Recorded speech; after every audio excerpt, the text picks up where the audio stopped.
Hello, everyone. How's everyone doing? All good in the hood, I think, right? Everyone's ready? Is everyone ready? How you guys doing? And my camera's wrong. Great. This is a great start. How y'all doing? Let me just change this filter over here real quick. There we go. Technical issue. No worries. How y'all doing? It's been a while. It's been a minute. Right? There we go. I'm back. Look at that. I survived. Technical issues. The beginning of our stream. Cool.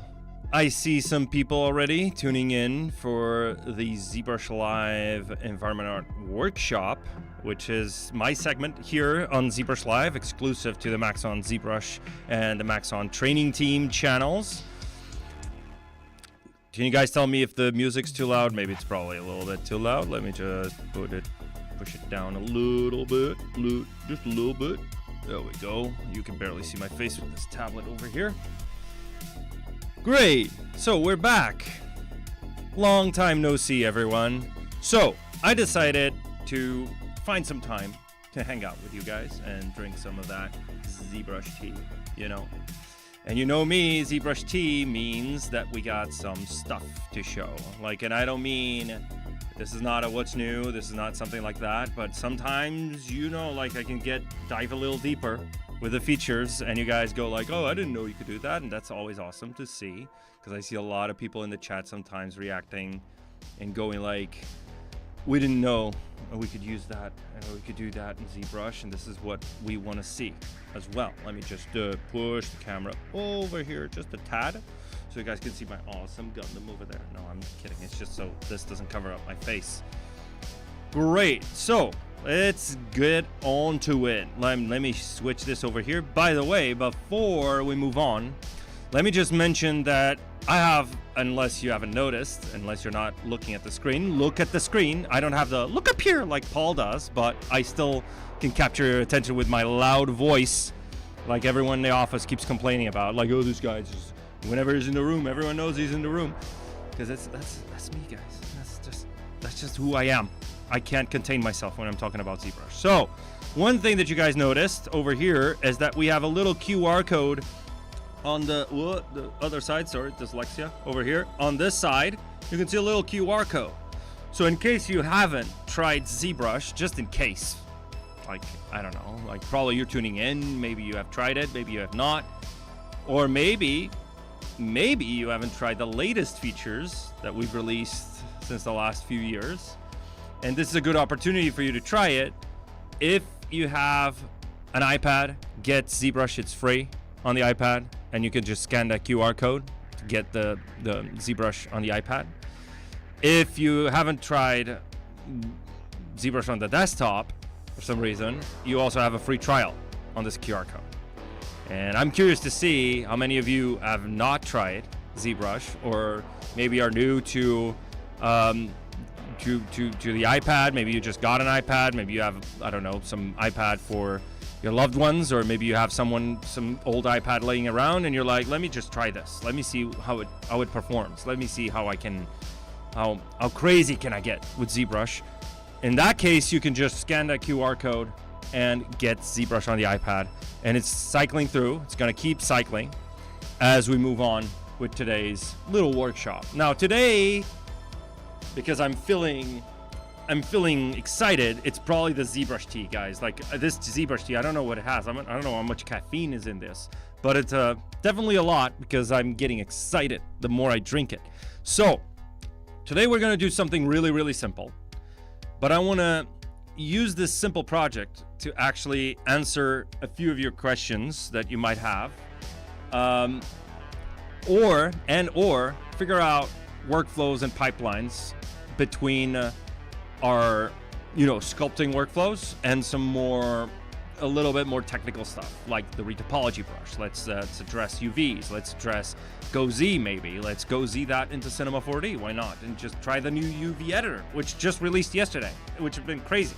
I've been very vocal about my excitement about that little project, right? The UV editor, the revamped UV editor in Cinema 4D, which is incredibly powerful, guys. If you haven't tried it, go ahead and get the free trial. It's amazing. Now, what we're gonna do is we're actually gonna sculpt a little bit of a tire, something really simple. How do we make this wheel, which is a very basic wheel? I know, you guys are gonna be like, oh, that's so basic, it's so simple, right? But it's also simple enough where we can actually go through the entire process, hopefully within one stream, right? Let's challenge myself. I'm gonna challenge myself to actually go through this entire thing in one stream, right? So let me just push this tablet over here. You can still see my face, right? There we go. Again, if you don't, or if you think the music's too loud or anything like that, please let me know in the chat and I can adjust it. Because, you know, this is the benefit of being live. Like, you guys can just ask me questions. You guys can say, hey, what type of tea are you drinking? I'm just going to reply, I'm drinking ZBrush today. That's what I'm drinking. So, we're going to go over here. Let me just show you what this is composed of. This is mostly using live booleans. This is a very bare bones, very simple project that I used as a demo for a couple of clients and for a few shows at the demo booth, right? Where we go through live boolean and we go through some fairly simplified hard surface techniques using ZBrush, right? And the tire is simple enough where we can go through the entire thing in one go. Right, so as you can see, if I turn off live booleans, this is mostly live booleans, all these patterns over here. And you could obviously just model that. You can model it using ZModeler. You can model it, you can sculpt it as well. Nothing wrong with that. There's many different ways you can go about actually doing this inside of ZBrush without having to move away from ZBrush for too long, because I know you guys get withdrawal from, you know, like if you're away from ZBrush for too long, you're like starting to hitch like your arm and stuff. And that's not good. We don't want that. We don't want you guys to be on withdrawal. So what we want to do is we want to make this entire thing in one go, right? Now, this is live booleans. This is also live booleans. And you can see that this is basically a standalone mesh. And I'm using array mesh in this case if I want to have it on both sides, which doesn't make much sense if you think about it. Like a wheel is usually tied to like the, what do you call that? The thing in the middle. I don't remember. I'm not an engineer. I'm not a mechanical engineer. And I don't own a car. So, yay, great. So, but I've seen enough cars to know that they have wheels, right? I think I'm right about this. So, the fact is that we can approach this in multiple different ways, right? I forgot everything about ZBrush. I haven't used it in like a year. Perfect. That's why that QR code over there. Sorry, dyslexia. Over there on the other side of the screen. You see that? Oh, next to the wheel. There's a QR code that's cycling through. Hopefully you can scan that real quick. If you can't, if it's too fast, if it's cycling through fast, just tell me and I can slow that down for you. There's a free trial for ZBrush going on. You guys can just scan that QR code and get it. And then you can even follow along on today's stream. Or you can get ZBrush for iPad, which is free. It has a freemium version on the iPad, which is fully featured to a certain extent. It has Dynamesh, it has live booleans, it has a lot of other stuff that you'd expect from the full version. It has over, if I'm not mistaken, don't quote me on that one, but it has over 30 brushes if I'm not mistaken. Most of the most used brushes are there. And you get a lot of the feature complete. Like you can learn ZBrush with that freemium version. That's the thing. So in case you haven't used it in a long time and you want to get back into it, then that's a perfect opportunity for you. Now, let's get back to this. So first thing I'm going to do, I'm going to store this so you guys can use it as an example. I just start with any random mesh and make polymesh 3D, right? And I'm going to go and use my little gizmo, which is my preferred way, of actually going about creating primitives in ZBrush. Now, cheers from Brazil, meu amigo. Cheers. We have Portuguese-speaking people in the chat, which is always good. I always like to to have the Portuguese-speaking crowd in the chat, because that's my juice. And for me, living in Germany as a Portuguese person, hearing some Portuguese, even if it's in the chat, always like rings a bell, and I'm like, oh my God, it's Portuguese. I don't know. It's the immigrant thing to do, you know? So there we go. If I go over here to this gear icon and I select to start, for starters, I'm gonna just run through and break down like booleans in case you haven't used it. Maybe you've heard about it, never used it before.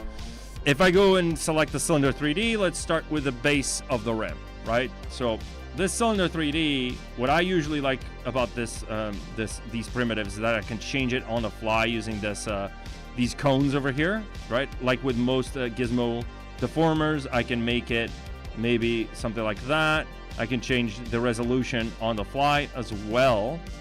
And what I want to do is actually show you a couple of things. Actually, I'm not going to make this, I'm going to make this like sort of like a hollow in the middle. Not a hollow, but you know what I mean. And then I'm going to actually change this resolution as well. I just need one of those. I mean one of those. Come on. Work with me, baby. There we go. Work with me. There we go. Oh, for fuck's sake. I'm using this tablet is not. I have to adjust this. There we go. So we have something like this. So I'm going to scale it by holding Alt and pressing that little cube over there. Look at that. Crazy rings going on. And this means that it's scaling every axis except the one I'm tweaking, right? So I'm going to scale it up ever so slightly. And what I'm going to do is I'm going to switch to my Z modeler brush in BZM. And I'm going to go over here inside this section. And I'm going to actually, I want to start using and leveraging polygroups from the ground up, right? I'm going to start by building the rim, by the way. So by using polygroups, I want to go and press and hold spacebar. I'm going to go polygroup and I'm going to go polyloop, meaning that little arrow that you see over here. Let's look at that. See that little arrow? That arrow is going to dictate to which direction polyloop do you want to go, right? If I went this way and I pressed it, you can see it just goes around that direction, right? If I press it that way, so up or down, it goes around that direction, going around that loop over there, right? And this is exactly what I want to do. So I want to tap that, and I'm using these polygroups now to Q mesh this. Now I'm going to use polygroup polyloop a lot because this is obviously a cylindrical shape, meaning I'm going to have to use loops and lose the loops as well. Like that's what I was going to say. So I'm going to use this a lot, meaning that I'm going to create a preset for my Z modeler actions. And what this means is that it's a quick and easy way to access combinations of actions for Z modeler. Instead of having to tweak it every time you want to change your action, you can save a polygroup by polyloop. You can save a Q mesh that leverages polygroups. You can save a Q mesh single poly, Q mesh flat island maybe. And then all you need to do is switch between those instead of having to change the actions one step at a time every time you need to do something else, something different. So I'm going to call this loop. Actually, I'm going to call it PG loop. Whoops, not PG goo. That's something else. PG loop or PG P loop, which is poly loop, not something else. And then what I can do is I click save. And the moment I now access my polygon actions, you can see there's a preset over there. So for example, in this case, I'm going to use QMesh Polygroup Island, and this is going to do this. So it's going to look at all of those polygroups as long as they're in an island, right? They're stranded on an island. They can't reach the other side, the other polygroup. So as long as there's one contiguous polygroup, it's going to actually operate and do a Q mesh on those. And as long as I have my tablet over here and tap Alt, it's going to switch that polygroup. Now, if I'm going to use this a lot, again, press that little plus icon, and I'm going to go and change this preset to Q mesh PG Island. Right? And the moment I click save now, that's the wrong way, click save, and now I go over to that, now you can see I have those two presets. So I don't need to keep tweaking my Z modeler as I'm modeling. I just need to switch between those two presets, right? Which is perfect. It's way faster. Now, okay, so now with this PG island selected, with this, Q Mesh PG island, I'm gonna hold that and then hold Control, and I'm gonna drag it maybe like so, right? And then I'm gonna do another Q Mesh like that. Whoops a daisy. Oh, it's actually welding. It's not welding correctly. Well, probably because it's flipped. So let me just select those polygons, right? Like that. And I'm gonna go under my display properties and gonna click a flip. And now it's flipped correctly, meaning that I can now do either this, go to my edge actions and do close convex holes. And I can do a spline, doesn't matter. And the moment I do that, it closes that hole. I can also do this by holding my pen and doing like a bullet shape or something if I wanted to, right? In our case, we don't want that, so I'm gonna do this. And then to repeat that action, I just need to tap the other one. And there we go. Now I'm gonna change this polygroup by holding Control Shift Tap and then Control W. And now we have the middle of that rim. And obviously this is probably a little bit too thick, let's say. So one other thing that I wanna do actually is I wanna go to this mesh. I wanna go over here to the edge actions, and I wanna click Insert Single Edge Loop, and I'm gonna click, actually Do Not Crease, and I'm gonna click and create a new preset. Again, I'm creating presets the first time I engage with any tool from ZModeler, so I can save time further down the line if I have to do any heavy Z modeling further down. So I'm gonna click and type in Insert Loop Single, right? And the snapping, forget about the snapping. We'll cover that in just a second. So if I go over here now and click Save, holding that edge now gives me the presets, which means I can also change this, for example, to multiple edge loops. And let's say I want to keep polygroup versus alternate polygroup and do not crease, and then click that plus icon, and I'm gonna call it Insert. And because obviously I have ADHD, I already forgot what I just typed. So insert loop, and let's call it multiple keep, which is keep polygroups, or keep PG. I can actually say PG, and it's fine. And now if I click save and I go there, you can see that there's 2 of those actions. Now I want to save another one, which is the same, but now I want to do alternate polygroup. And I'm going to save again and forget again what I just wrote. So insert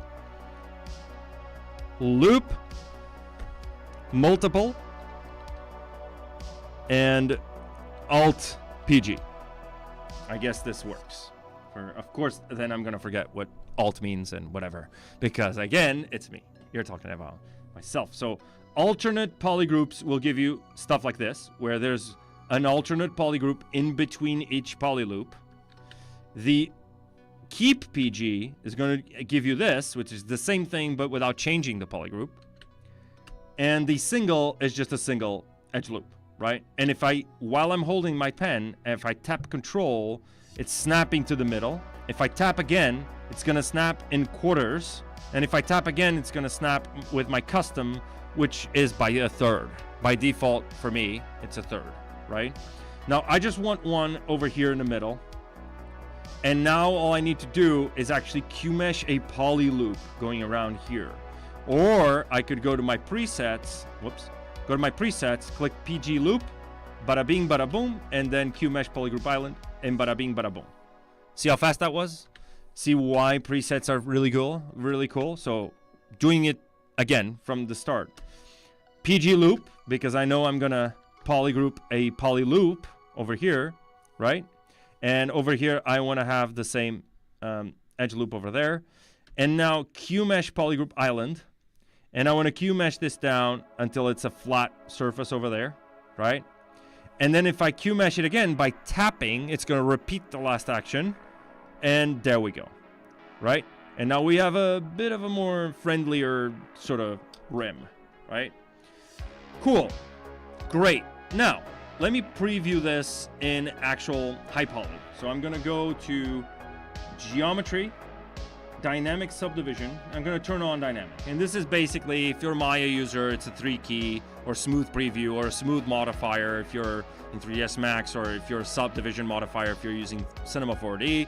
Now, I want to use the smoothing, so it's basically giving you a preview of the smooth, the subdivisions, right? I'm going to use the smoothing, but I need to crease my edges. And you can see those little points by pressing D. Those little points are the actual geometry. You see that? Look at the position of that little point over there. If I press D, it's in the same position. It's just showing me where the actual topology is. And then the rendering is just doing all the work for me and previewing what it's going to look like, right? So I'm going to go and crease by an angle. So 45 degrees, fine. So now every 45-degree shift is going to give me a crease. Now I need to go to my crease menu and change that crease level to maybe something like bada bing, bada boom, like 2, or something like this. And this is still very wonky because obviously there's a pole over here. So I'm going to need yet another preset from ZModeler, and I'm going to do inset polygroup island, and I'm going to create another preset, right? So I'm going to type in inset PG island. And now click save. And now if I do this, tap to change that polygroup, and then tap again, and do that, we have a perfectly crisp center for that sort of rim, right? Coolio. Any questions so far? I don't see a lot of questions. You guys are really quiet today. I don't know if that's good or bad, because I still see some people live. So, moving on. If you guys don't have any questions, what I'm going to show you is this basic stuff for light booleans, right? So I'm going to go to my light box, and I'm going to go to Spotlight, and actually under the Maxon folder, because now we have the user light box, meaning that you can make your own light box and have your own brushes, your own alphas, whatever on the light box. And I'm going to go to Spotlight primitives and load that up. And now this means that if I press Z, I'm in Spotlight mode, and I'm going to use this little logo. Press Z again, and I'm going to center this. I'm going to use this little logo over here. Maybe make it a little bigger. And as you can see, there's these little dots over here. These are the center of the mesh, right? So if I go over there, this is the same subtool. So the whole subtool has the center, and I'm going to frame this to the mesh center in this case. So if I go over here, image center, mesh center, world center. So I'm going to do the mesh center, and I'm going to scale this up like so, right? And now what I'm going to do, first of all, I need to change my opacity. So, whoops, not the, there we go. The opacity, make it fully opaque. And then I'm going to tap this Snapshot 3D button. And by doing this, means that I have a subtool now with the same thickness as that subtool, but with the ZBrush logo, right? And this also means that it perfectly matches my surface, and I can scale it down like so, and then just cut it like that. And because these two separate subtools, I can go over here, make it a subtractive, turn on Live Boolean, and there we go. In real time, I'm cutting the ZBrush logo onto the center of that rim, right? Bada bing, bada boom. No, actually, I got that from a girlfriend. My girlfriend watches Rotten Mango all the time, and she says that all the time. So now I'm like, bada bing, bada boom, this, bada bing, bada boom, that. And also, don't forget, Paul was my teacher, right? So I might have picked that up from him as well. Never know, right? Ian, there he is. What are you making? Also, hi. Just sculpt warm up, so I came to watch. Right, so I'm making a wheel, a car wheel, just to cover a bunch of different techniques like booleans and stuff like that, right? It's we have Ian in the house, everyone, so round of applause. Here's Ian Robinson is in the house. All right, pretty cool. We have this little ZBrush logo cutting into that mesh, right? And one other thing that I want to cover, a lot of people go like, yeah, but this mesh is kind of ugly, there's some triangulation, whatever. Not that Live Boolean cares, because then you're going to boolean it. You're probably going to gonna have to sculpt or to remesh that at some point. But one thing I want to cover is something that's pretty cool for me, especially for a sculptural workflow, is Bevel Pro. Now, I know this mesh isn't perfect, and it's a little bit complex for us to do a perfect bevel around that. And but it is going to work for us to give us a preview of what it's like if you're doing a bake, for example, or if you're doing something that is simple enough in its essence to give you round corners. Because at the moment, if you bake this like that, it's not going to come through, right? So what I'm going to do is actually go to Z plugin with this on, with this subtool on, and let me, whoops, sorry, wrong button over there. And it's going to look at the difference in polygroup. So I'm going to go Z plugin, going to go Bevel Pro, and press Bevel Pro.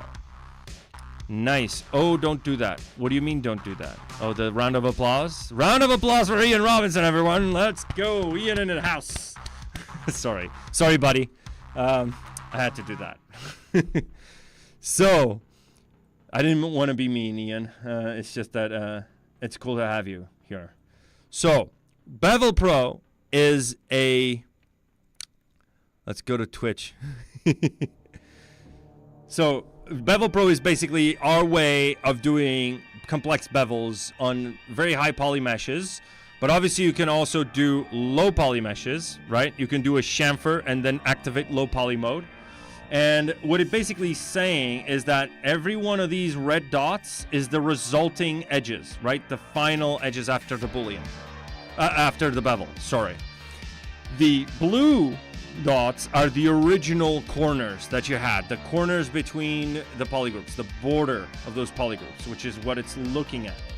So what I want to do is I want to first of all click auto apply, which is what this does. If you just click OK, is it's going to feed you.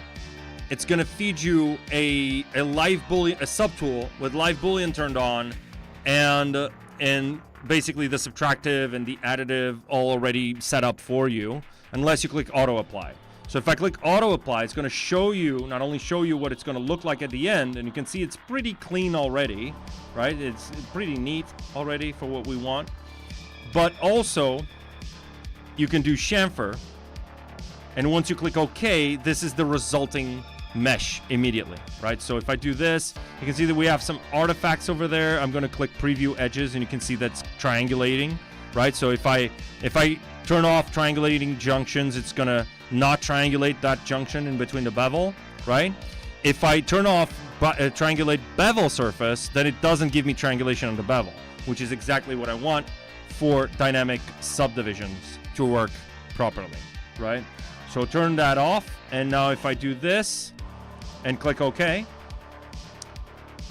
bada bing, bada boom, perfect bevel around that mesh.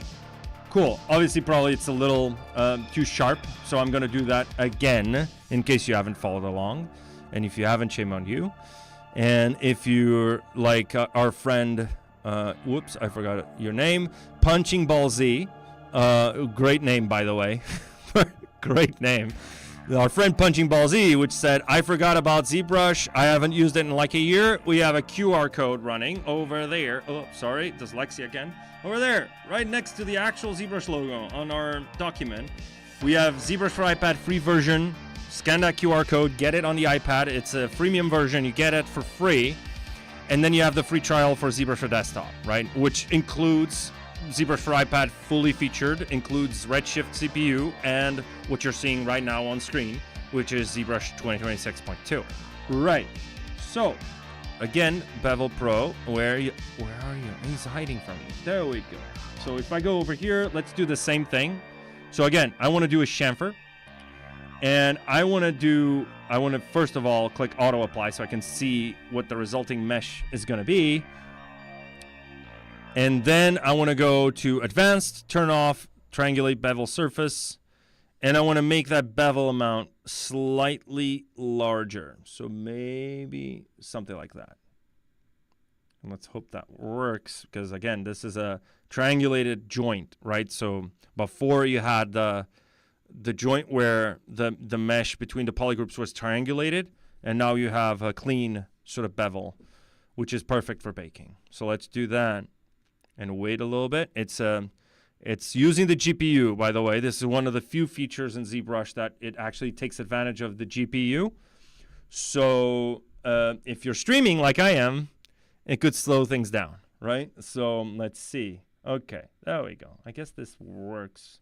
Maybe do it even slightly bigger, something like that. Let's wait a little bit.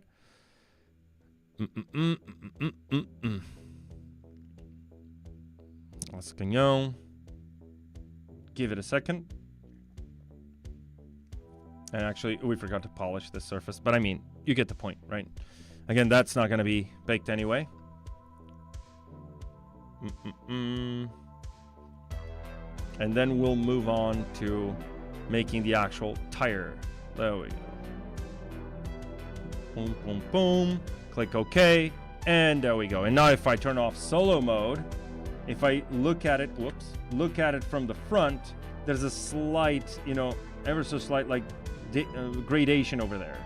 Obviously, you still don't have it over there because this is still not committed, but we can run Bevel Pro after we actually do the Boolean to make sure that it is kind of round. It's not that harsh of a transition, right? So I'm still going to tweak this smooth subdivision over here because I still don't really like how it's looking. Let's do maybe a little bit of a harsher crease. Maybe something like a 3. That's good. And then we can Z-model this, maybe add some supporting loops. There we go. Coolio, right?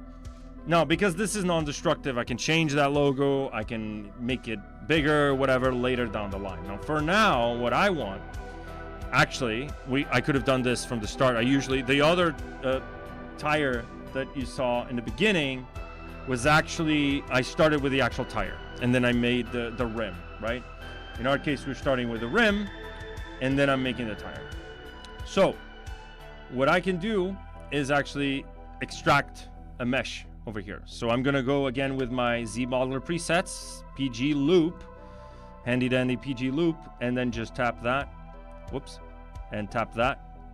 I don't know if you can see that color, so let me change that color again, and then tap that, and then change my preset to QMesh Polygroup Island, click and drag, hold Control, and change that polygroup, and there we go, and then tap that, and it's the same amount, right? And now we're going to Control Shift Tab, Control Shift A, make sure that all your mesh, the whole mesh is selected, right? And now we're going to invert that, go to Split, Hidden, and now we have a separate subtool that we can start working with. Now the cool thing about this is, and let's see how this works, is that we can actually, let me think. You can actually bridge those closed holes. There we go.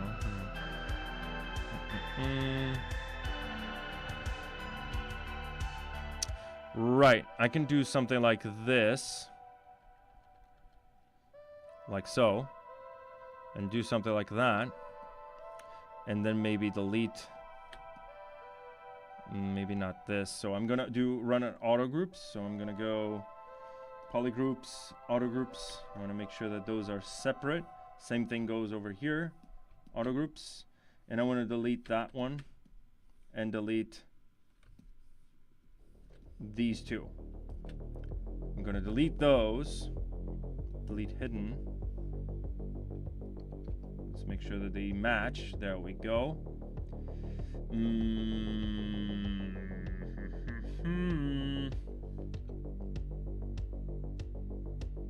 Let me think. All right, let's see if this works. I don't know. Maybe it doesn't. Let's see.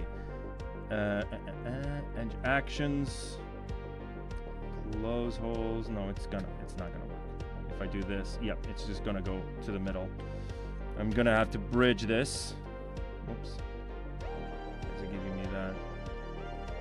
Do I have it? Oh, look at that. Beautiful. So if I go over here, let me see if I can bridge 2 holes. Bada bing, bada boom. It's not working. That's interesting. Well, we could do something else. We could do, actually, I'm overcomplicating. Let's go back where we have this little thing over here. And let's actually make this a little bigger. So by holding shift, I'm just moving that face over there. I could turn off live boolean for now, so it's easier for you to see. And do the same thing over here. I'm gonna hold shift, move it like that. All right, give me a second. There we go. Maybe this is too thick. Let me just push it down ever so slightly. And what I can do is actually go insert edge loop, multiple edge loops. And actually, I have a preset for that. So let's use the presets. Multiple edge loop, keep group. And as I'm dragging this, you know that, oh, actually, the preset is wrong. So I have to do interactive elevation over here. And undo not crease edges, undo that. And now we have a little bit of a rounding going on. It's creased. This is actually a bug, actually. I just found out. There we go. Look at that. We're always finding stuff out. See? On stream, obviously. So there we go. So I'm gonna go do this. Actually, I think this is fixable if I just uncrease it temporarily. So uncrease all. And then do that. Exactly. There we go. Uncrease all. Let's see, maybe something like that. And we actually don't need the crease anyway. And I'm gonna make this even maybe slightly bigger, and then do that while dynamic is on. So it'd be something maybe like that. Maybe I like that. There we go. And now I can do the same thing. Just tap that, and we have it on both sides, right? Obviously, this is a thin, very, very, very, very thin wheel, right? Looks like a motorbike wheel or something. I don't know. It's very, very thin. So later, we can do something else with this, which is going to be interesting to see. So we have this going on. This is the base. It's going to be the base for our little tire. And one thing that we can start doing is exploring ways that we can start concepting and thinking about the tire patterns, right? One cool thing I like to do is doing the little creases over here around that tire. By crease, I mean actually, sorry, like it's not really a panel line, but it's like a scribe that goes around. And this is one of my favorite methods. So I'm gonna actually commit to those subdivisions. I'm gonna duplicate this temporarily. I don't need a polygroup, live boolean group actually. And you guys rename your subtools. Sorry, don't look at that. Like, forget that. Let's ignore that whole thing and actually ignore and actually rename your polygroup. So I'm gonna do wheel, scribe, and this one I'm gonna do wheel. Whoops, wheel.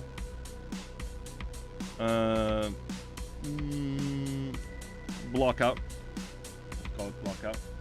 And here's a cool thing. Let's see if this actually runs, because I have this little script. Since Ian's in the room, let's go over here to Python scripting, load a script, which I have over here. Let me see, development, Python tests. It's not here. Where did I put that? There you go. Rename all subtools. And if I click, and then actually it's not loading. That's great. That's great. It's probably not set up properly. That's my bad. Python output. Let's do reload. It's not loading this script for some reason. Let's see if this is. It's not loading. Forget it. Probably I didn't set it up for this session. It's not loading. Not loading. It's a script that Ian built a few versions ago for renaming subtools automatically using Python, right?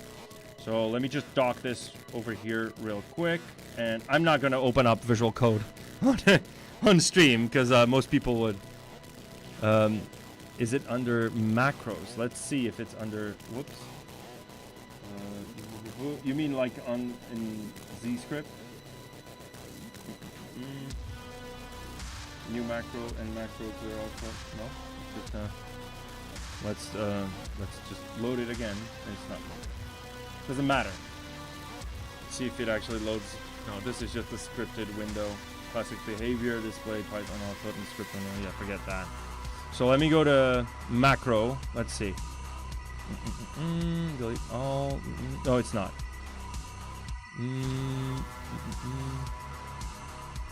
Up to ground, delete. It's not over here. Rename. It should be a button, right? This is what you're supposed to. It's supposed to do. It's supposed to open up a button. Yep, it's not. Doesn't matter. Okay. We'll dedicate that to a separate stream. Doing Python stuff. So it's okay. Now, let's go back to this. And I'm going to call this rim. It's going to be the rim. Under the new asset directory menu. Probably. I don't know. It's probably that. That's what it. Yeah, let's skip it. What's the new wheel or quick menu feature? What are you talking about? Wheel quick menu feature. All right, so let's go back to this. And now I'm going to commit the dynamic subdivisions. And I'm going to delete lower. And now we have something like this. I'm going to actually do this as a single polygroup so you guys can see what I'm doing. And what I like to do is use a little brush with a slice curve brush. I'm going to cut this like so. Turn on local symmetry. And I'm going to mirror and weld on the Z-axis. Actually, I cut the wrong side. So I'm going to mirror and weld on the Z-axis.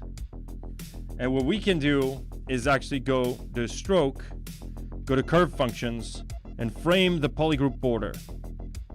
And as I frame this polygroup border, and I don't know if I like where it's standing. Actually, let me go back and turn on transparency. See, actually, let me turn off that visualization real quick, and I can see where that rim is. So I'm going to try to be as precise as I can over there. And now I can mirror and weld on the Z-axis.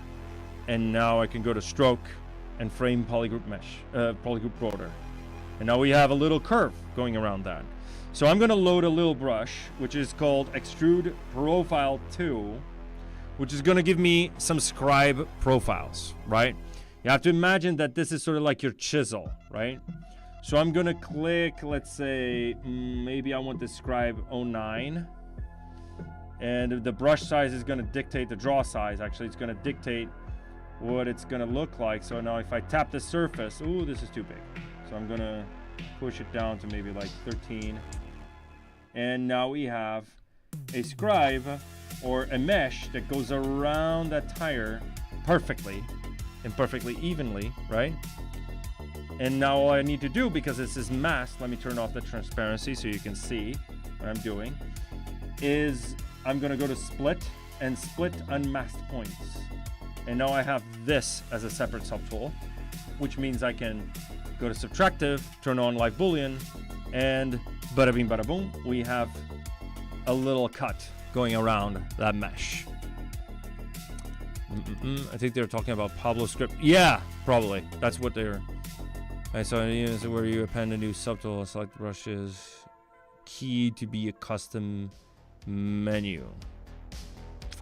A new subtool or select brushes to be. You're talking something like that, where you just click a hotkey and it opens up a subpalette, a custom menu. Because if that is what you're talking about, that's pretty straightforward in ZBrush to do that. Let me know if that is what you're talking about. If not, if you're talking about the radial wheel menu, like natively we have not a wheel menu, but we have a wheel, the quick menu feature on the iPad. And but it's probably not what you're talking about. So there we go. So another thing that I like to do, let's say we want some text going around this tire, which is something that I didn't do for this one, right? This was just a demo. So what I want to do is I want to, again, isolate this, and I'm going to go to Z plugin, and there's a cool little feature here that a lot of people neglect. And I hate when people neglect ZBrush features. I get all riled up, and I need to finish my tea now. Sorry, it's the ZT. See, I'm giving you ZBrush tea, so that's why I get it. It's sorry. So I'm gonna go here to the text 3D and vector shapes subpalette. And what this does, it allows you non-destructively to create text with any font that you have installed in your machine. So if I click new text, and let's say, let's type in Rodolfo is goofy. Sometimes I can be goofy. Like that, and press enter. And now I have Rodolfo is goofy as an actual mesh. But not only that, I can actually edit this. Let me just dock this over here real quick and undock the Z. I actually never docked the Z script. That's great.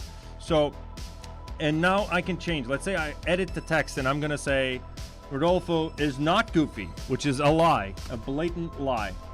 It's gonna regen that mesh for me, right? And the cool thing about this is that I can change the font on the fly without actually editing the text. And it's changing the geometry as well. So I'm gonna go for something. I'm not a designer, a graphic designer, so I don't even know how to call half of the fonts that you see here. But, ooh, look at that. It's parchment paper. This is great. It's wonderful. So I'm gonna go maybe with something more, I don't know. What font does, I don't know, those tires use? I don't know. It has to be something like very bold. So I'm gonna maybe go over here. Let's do something that's bold. Let's do. No, this is too goofy. This is too. Looks like Comic Sans or something. I don't like that. Let's go for.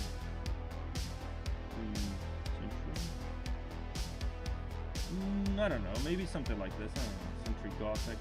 No, this looks good. I don't know. It doesn't matter. So this is what I want to do, right? I want to use this to wrap around that cylinder, right?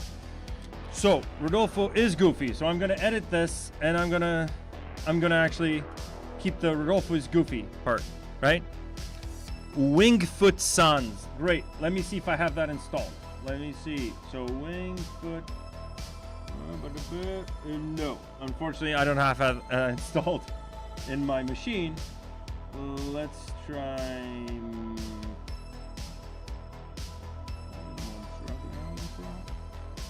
I have Montserrat. There we go. Let's do Montserrat, right? And then I can just scale this up, right? And I can edit as long, like I can change this to black italic. I can do bold.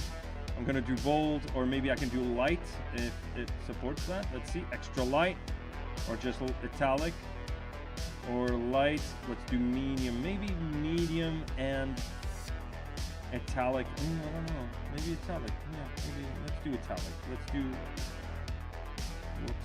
do semi-bold italic. This looks good enough, right? For like a sports kind of a thing. And then let's make this a little thicker. And now it doesn't need to commit, like you don't need to commit or anything. You just use this, right? So you can just push it up. And before I do anything else, because it's centered around that wheel, because we're using the center of the world, right, to frame our wheel, because I know I'm going to use array mesh. I'm going to go to array mesh and lock position, and potentially, no, not lock size, actually. I want to first do something like this, where I'm gonna scale this down to, yeah, something like that. That works. And now I can lock size. And what I can do now is turn off array mesh, and I'm gonna do a bend curve, not a bend curve, sorry, bend arc. And I can push it up like that, and I'm gonna arc it down, maybe not 45, maybe something like that. I mean, I'm guessing over here, right? And then I can scale it up like that. And now I can make it subtractive. Now, one of the things you might wonder is, wait a minute, but this is flat on this side, and it's not gonna match that curved shape. So, that was loud. So, what I'm gonna do, where's the, oh Jesus, I forgot the name of the brush. Matchmaker, there it is, Matchmaker. I'm gonna use that brush, there we go. Ian knows, see, that's why I have him here. He's my buddy. He's supporting me while I'm running on caffeine here. I'm sorry, Z-fiend here, and I'm drinking my tea. There we go. So now, if we do this with a Matchmaker brush, I'm just gonna click and drag that over, and it's supposed to match that surface. It's not matching because I'm dumb and I didn't do this properly. So I'm gonna click and drag all the way till the end. And now, whoa, it's not matching. Oh, it's a little crazy. Let's actually Dynamesh this real quick. Let's do a little click and drag. Let me actually match this resolution over here. Let's see. It's 400, so it should be maybe a little higher. Yeah, I need more topology, right? That's what I meant. That's what I figured. So I'm gonna click Dynamesh, and I guess this is enough, right? It doesn't matter, it doesn't need to be perfect. We're gonna wear it out with sculpting later. So Matchmaker, wrong. It's still giving me issues. Let's re-Dynamesh this. Interesting. Do I need to be like on the surface? Like so? No. That's interesting. Let me move it closer, actually. Something like that. Let's see if this works. Nope. It's not working. That's interesting. Very, very interesting. Yes.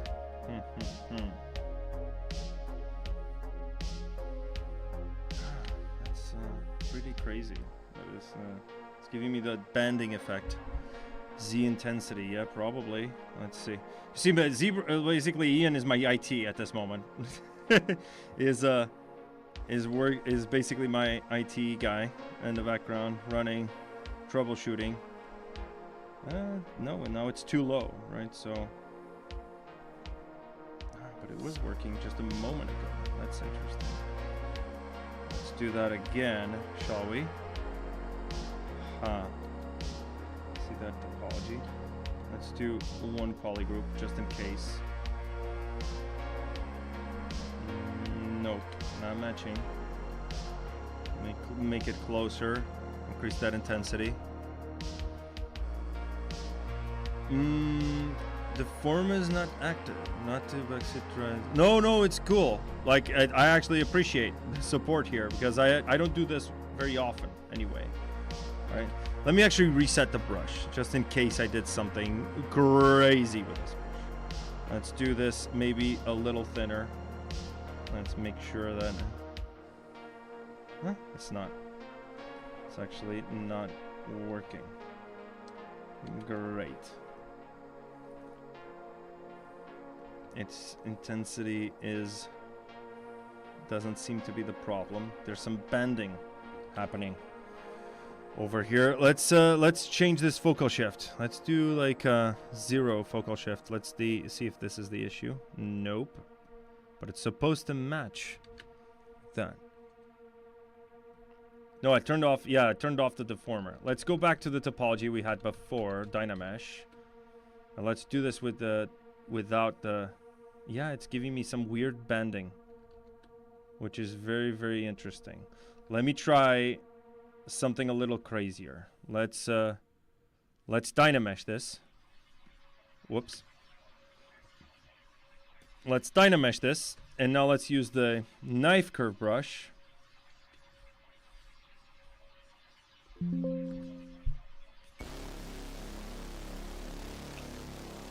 Yeah, it's like beta testing. Let's try live booleans off. Probably. Live booleans, a good idea. Whoever said that, props to you. Let's see. It's not looking at the entire thing. That's interesting.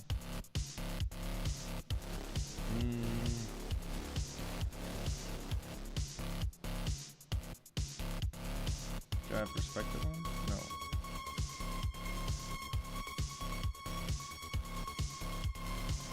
It's not cutting that section over here.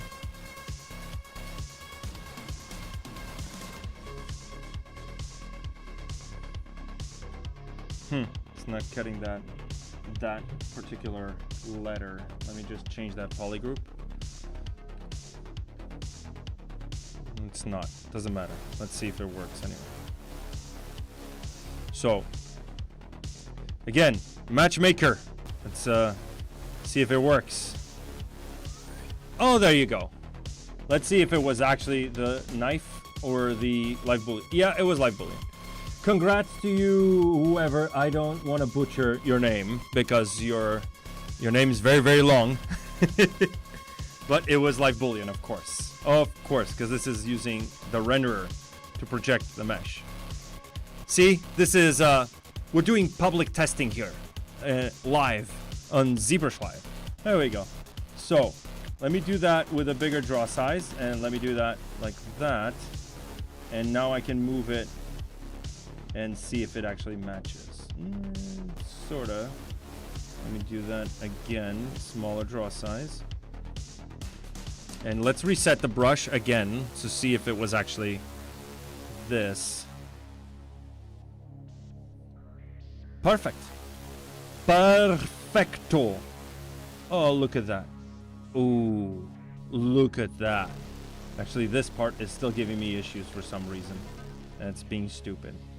Let me just let me make sure that this is not, the gizmo is not really deformed. Is it actually? There's something wrong with this mesh actually. Let me see. There we go. This might work a little better. Perfect. Right. Okay. Carrying on. If I go over here now and click live boolean and turn on live boolean, ideally, we have a piece of text that is probably too big now that I look at it. But there you go. Once this is done, I know that my array mesh is still locked, right? The lock position. If I go to transpose and turn on my transpose, it should. There we go. My pivot, which is that little yellow dot over there, the yellow ring, is the center of my array mesh, meaning that I can go to rotate, in this case in the Z axis. Let's do 360, and I can repeat this how many times I want. In this case, I want to do something like that, right? Rodolfo is goofy, Rodolfo is goofy, Rodolfo is goofy. Try to say that 3 times without without an issue, right? Okay, so this is 2 things you can do. Another thing that you can do is actually, again, you can do matchmaker. You can actually sculpt on the surface. And one thing you can do for sculpting is actually use the high poly mesh. So I'm going to actually go to stroke, curve function to actually click delete. And now in order to sculpt scribe lines, or what we call scribe lines, right? I'm going to go back before a time, back in ancient times, before there was any triangulation, because usually slice curve brush has a chance of triangulating parts of your mesh. And I'm gonna do something real quick, something real crazy, which means that I'm gonna store a morph target. It's another technique. I'm gonna store a morph target. And this means that ZBrush remembers this state of the mesh. First of all, let me test something real quick. Let's see if I have enough resolution. Actually, no, which is perfect. So I can divide this one more time before I store the morph target. Store morph target. And there we go. I think that's enough, right? So now I stored the morph target. And now I'm going to use a little brush called the scribe. No, actually not the scribe. The chisel brush, right? Which has a brush tip. So it's kind of like your actual chisel when you're doing panel lining on a hard surface piece, like on a model kit or something like that. Or, you know, like on a Gundam, on a Gundam when you're doing custom builds and stuff like that. And this basically works kind of like this. And because we have a morph target, you know that thing where, let me delete that morph target, where you're just sculpting like that, and then you want to carry on, and it's doing a double, sort of like a double sculpt over there. I'm probably going to need more geometry than this. Let's go crazy. Let's do 26 million, right? So I'm going to do something like this, and even if I tweak my lazy snap, if I go to stroke and go to the lazy mouse and increase that lazy snap, meaning that I can do this, and then if I want to carry on exactly where I left off, I can go over there, and now it's carrying on. But you can see that it does a double stroke on that particular position. This is where the morph target comes into play, because it's storing that height of the mesh. So the moment I do this, and then I rotate and I go over there and carry on, whoops, it's actually not big enough, the brush. I need to do bigger lazy snap. So if I do that, and then I go over here and I do that, it's not doing a double stroke. It's actually a good idea if I use a mouse for this, because the tablet pressure sensitivity is going to give you a gradation of that, right? So I could either do that or go to preferences and go to tablet and turn off use tablet, right? So let's do something like this, and I'm going to use a radial symmetry. So I'm going to do Z-axis radial, and I can now start sculpting patterns like that, right? And obviously, like Boolean is giving me issues again, but that's mostly because I have two now for some reason. Control it, then I don't need that one. So this one actually I did Control Z. That's probably the reason. There we go. This is the scribe, which I don't need at the moment. I actually need the scribe just to preview, potentially preview, if I can make this clip through that, right? So I can do transparency. And maybe I want this to repeat a little bit more. So I'm going to repeat this by 16, for example. And now I can do this and hold Alt. And obviously, not Alt, sorry, Shift. I'm going to do Shift like that, and then like that, right? And then potentially, because now I'm snapping, see, it's snapping. And I want to do something like this, and then something like that, right? And then maybe I want to do a little bit of a design like this, right? So now I'm designing, I'm concepting, right? I'm concepting my tire patterns. This looks weird. This looks really sci-fi-ish. That's not what I wanted. So I'm gonna actually do this and do that like we had before, sorta. But then I'm gonna do maybe just a straight line. So like that, right? This is gonna be my pattern. This is too thin. The whole tire is too thin. I should have done this after resizing everything, but doesn't matter for the demo. So once we have this is pretty cool, right, already. And we can basically bake this down onto a Boolean. So if let's say I'm fine with this result, and I want to turn off transparency, and let's say I want to do some patterns over here, right? So maybe I want to go a little bit higher on that thickness. Do something like that. Or I can do another one of those crazy Booleans, right? So I'm going to do something like, not a knife. I don't want to use the knife. I want to use the slice curve, and I'm going to do something like this. Actually, I have subdivisions. Careful about that. Delete lower, and now I can do this. It's gonna cut. Takes a little longer because it's. Let me turn off those lines, because obviously now we have a much denser mesh.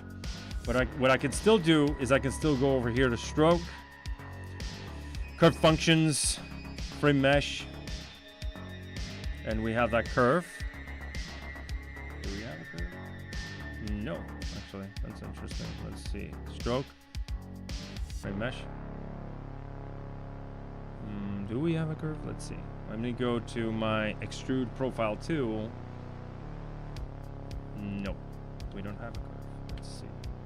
Maybe it's the morph target again, morph target messes things up sometimes. So I can always use the history recall anyway. So let's do frame mesh again, one more time. Not working. Let's go back. It's probably too much geometry for that. Let's do... let me duplicate this just in case. So I'm going to duplicate this one. And I'm going to go back a few steps. Dun, dun, dun, dun. And bada bing, bada boom. There we go. And now I'm going to... Actually, let me duplicate this one because this is much lighter. So I'm going to delete that. This is going to be my Boolean thing. And now I screwed it up. And and now I don't have that pattern anymore. I screwed up because I did a trim thing over here. Doesn't matter. Let's do this again. So again, this has subdivisions. Let me delete those subdivisions. Oh, we have 6 million over here. So I'll delete lower. Cut that. Maybe over there is perfect. And now again, stroke, frame mesh. And now we have a curve. Great. So because now we have a curve, I'm going to go to this profile and I'm going to do something different. Let me do this scribe 08. Brush size, maybe even smaller.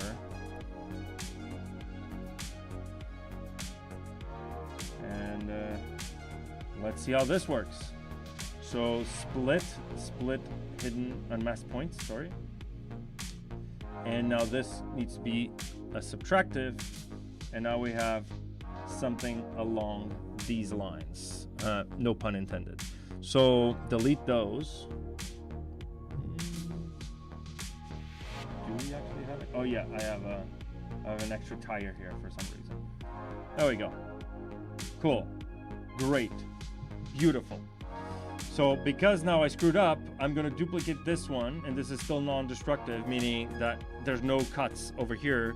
And I'm going to do the same thing I just did, which is the chisel brush, and go to morph target, store morph target.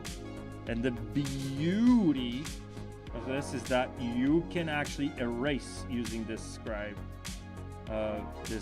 chisel brush. So I'm going to do something like that, something like that, something like this. So it'd be something like that, right? And then if I do, oh, actually I forgot radial symmetry. And I just go like that. There we go. Radial symmetry. Let's do something like this, something like that, something like that, and something like that. Probably a bad idea to, yeah, there we go. That's beautiful. And of course I need to hide the other tire. And now I can do this, but this is not in the middle, so I'm gonna guess sort of. And there we go. Right? And we can keep sculpting. Now let's say I don't like this and I want to erase a section. So let's say I want to do maybe something like that, right? Or I want to do a cut over here, right? And then erase that one. I can use the morph brush and just morph it out. See that? And it works with radial symmetry because I'm morphing between the old morph target, the old status of the brush, right? And this status of the brush. So let's say this is great. Now I go back to my chisel brush and I'm gonna do some crazy stuff.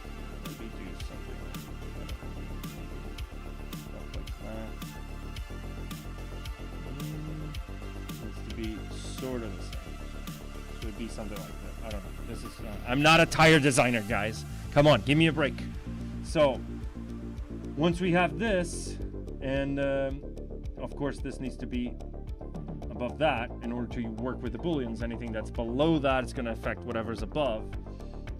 And now we can actually design, for example, a shape, like let's say it's an organic shape, so I'm going to do stuff like this. Obviously this gets a little squashed because we're looking at it from a specific angle. So I can actually start over here because we have lazy snap turned on. I can do, let me get in closer. And then rotate that, like that. And I want to keep going with my stroke.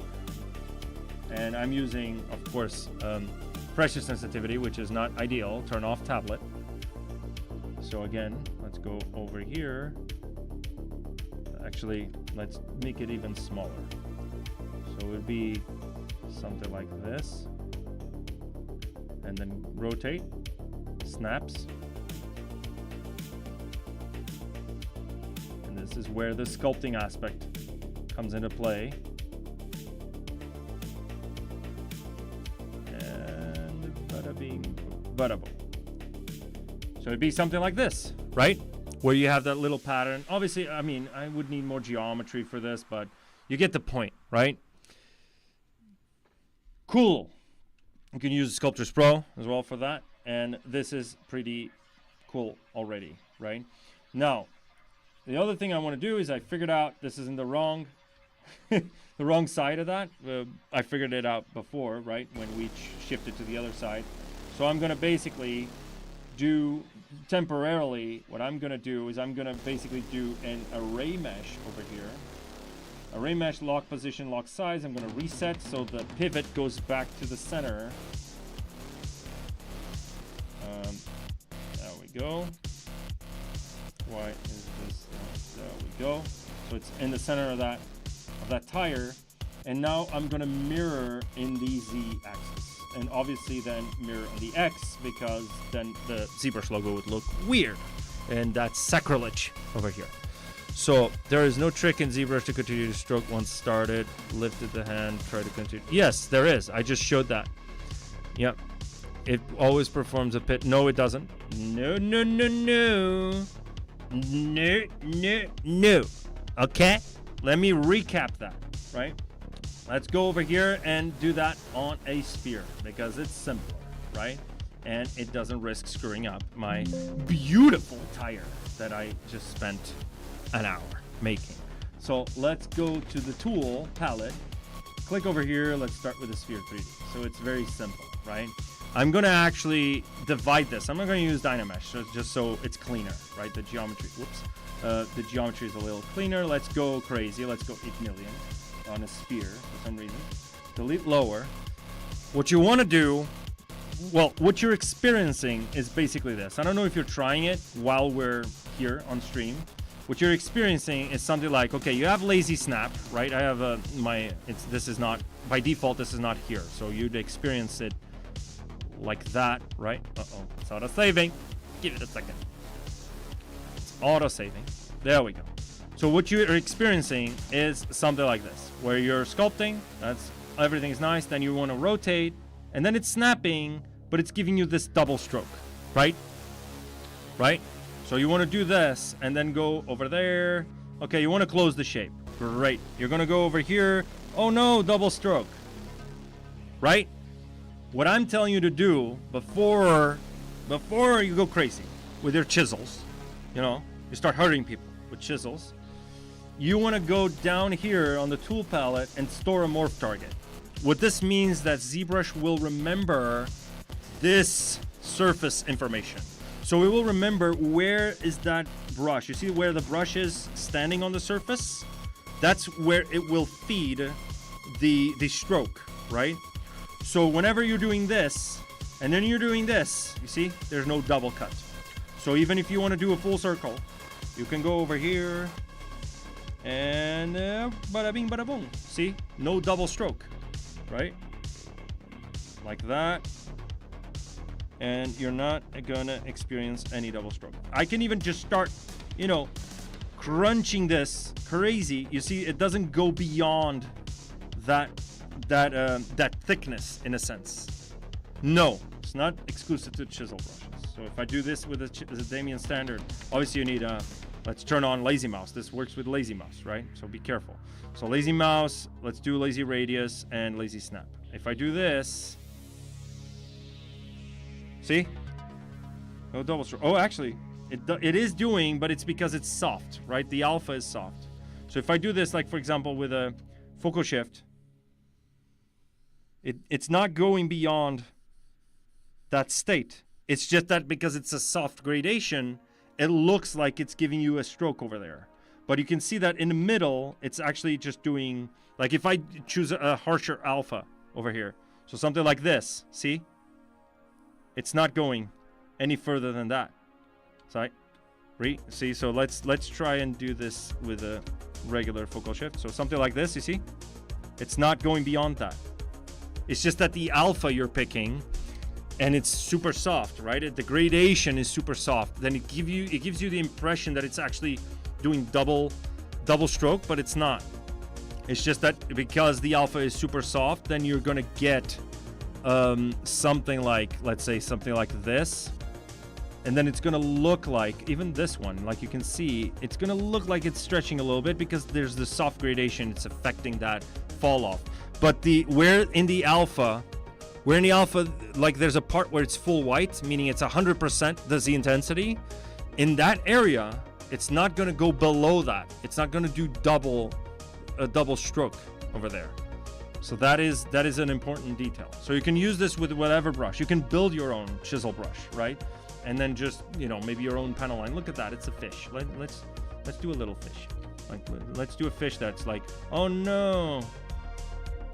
Oh, let me just turn off that lazy mouse.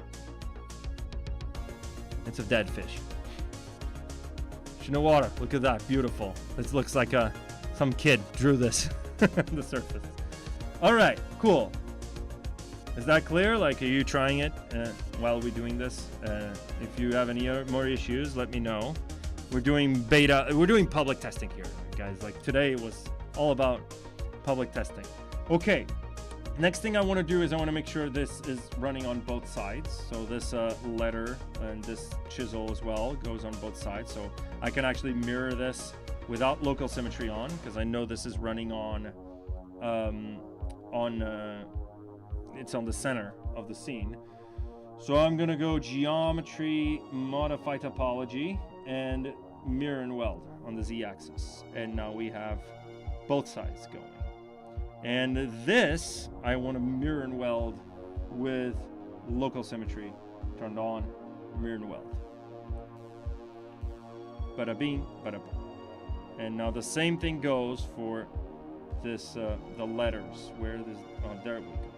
So without symmetry on, modify topology, mirror and weld. Actually, on the Z-axis, that would be a good idea. Or actually, even better, non-destructive. If we want to be non-destructive about this, we can go to array mesh and we can do append a new transform state, right? And now if you look at the actual pivot, it's in the center, right? Obviously this ruined my sculpt because now it's freaking mirrored, and I don't need it to mirror. Actually, this is perfectly fine. I just need to sculpt that actually on the other side. But I can do array mesh on this one, right? Not on this one, sorry, I'm in the wrong one. The second transform state, what we're gonna do is we're gonna mirror on the Z-axis, on the X-axis, on the Z-axis, sorry. Jesus, there we go. And now I want to mirror on the X-axis as well, because otherwise you have to do rewind, right? You have to read it backwards, which is not ideal. And that would be a nightmare for people like me, because I have a hard time with words and stuff. So there we go over here. This is probably a little, I don't know. So maybe because it's non-destructive, I can go over here and actually, because this is still a single piece of mesh, right? I can still go here and do something maybe like that, right? Where it sort of matches that chisel, right? And edit it non-destructively. The same thing goes for the other side, right? Where now we can actually go over here and do the same thing with the chisel brush. And actually, let me test something out. Let's say I want to mirror and weld, right? But I want to retain this pattern. I'm gonna test this, right? No, actually, I don't think it would work. Let's see. Let's see if it actually works. Okay, so I'm gonna do this, right? And I'm gonna mirror and weld. So let's mirror and weld on the Z-axis. Bada bing, bada boom. Ruined my center pattern over here, which is not what I was expecting. So, because I'm dumb, right? Because it's mirroring. So if it's non-symmetrical, it's gonna give you non-symmetry.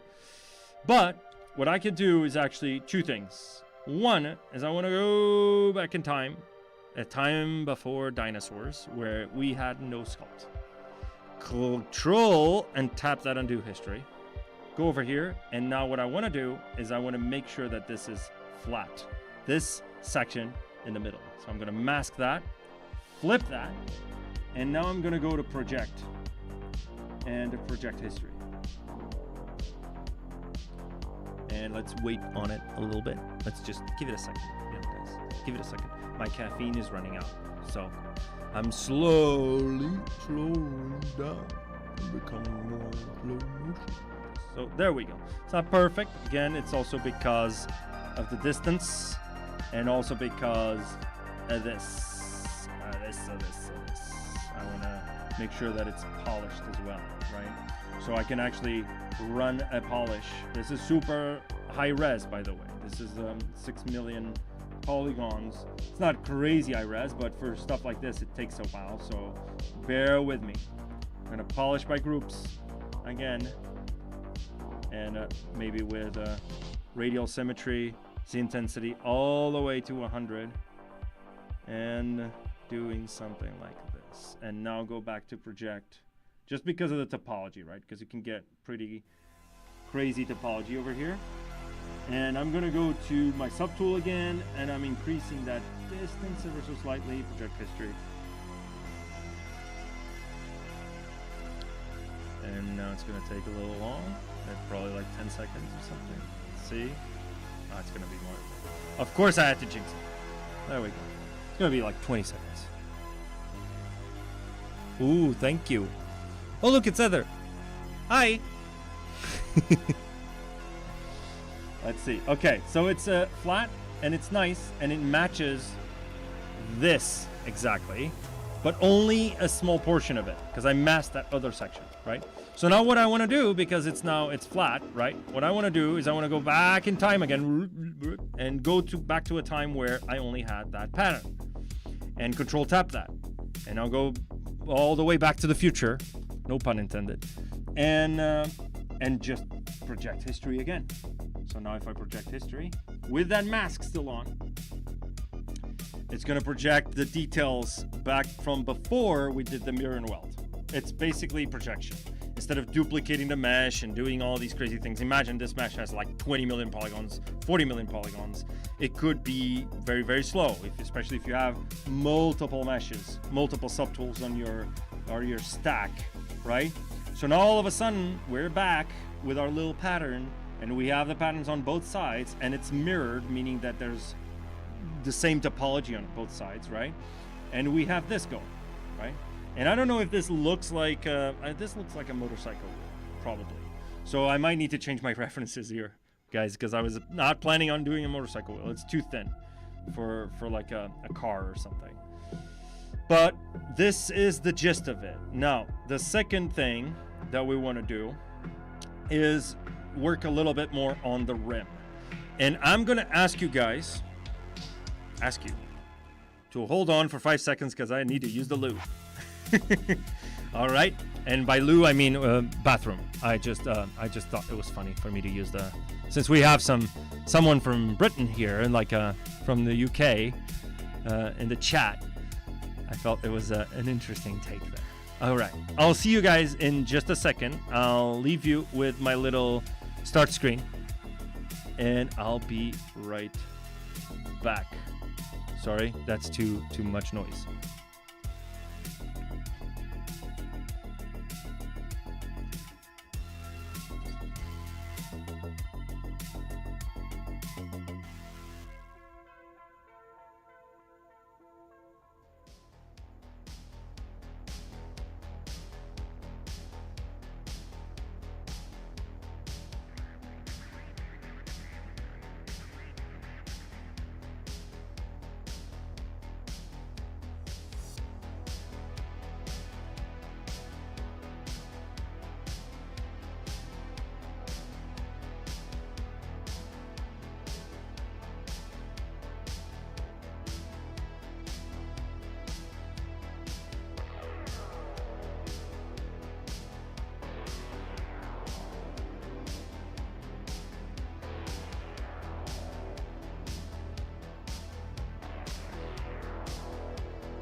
Yeehaw! I am back. There we go. Much better. All right, so let's get back to it. This is the state we're at, and let's work a little bit on this rim, like the rim. So this is still very low poly. Let me turn on the lines again. Let me save the project just in case. And what we want to do is, obviously, we can start sculpting a little bit of that, like those, indents. And this is I'm probably gonna have to do a little bit of scaling so it matches that boolean over there. So one thing we could do, because if I scale this, obviously then this whole boolean is gonna get thickened. So what I can do is actually use my transpose all selected subtools, and then holding Control Shift, I can choose which subtools I want to transform, basically. And this includes scaling. So I can scale this, and it's scaling both. So I'm going to go in and zoom in and scale that like so. Perfect. Great. There's a little bit of some Z fighting happening over here. Is this a rendering issue? No, it's the booleans, of course. Oh, this should go actually below everything, because again, booleans are looking at the order of your subtools, and this is now looking like it's too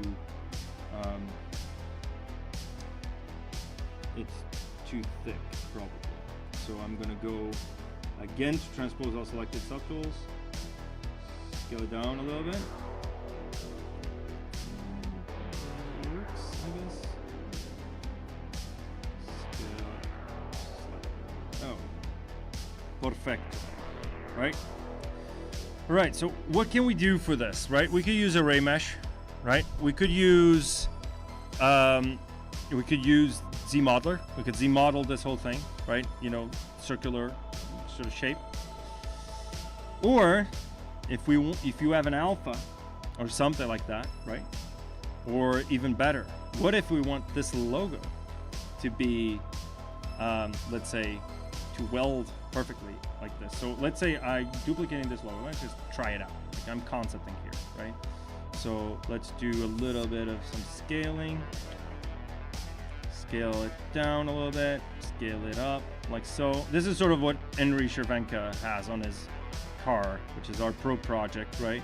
Where it's the ZBrush logo, kind of like this, and we're getting both logos on both sides, which is a little bit of weird, because a rim this wouldn't happen on an actual rim. Just probably need to go over here, maybe.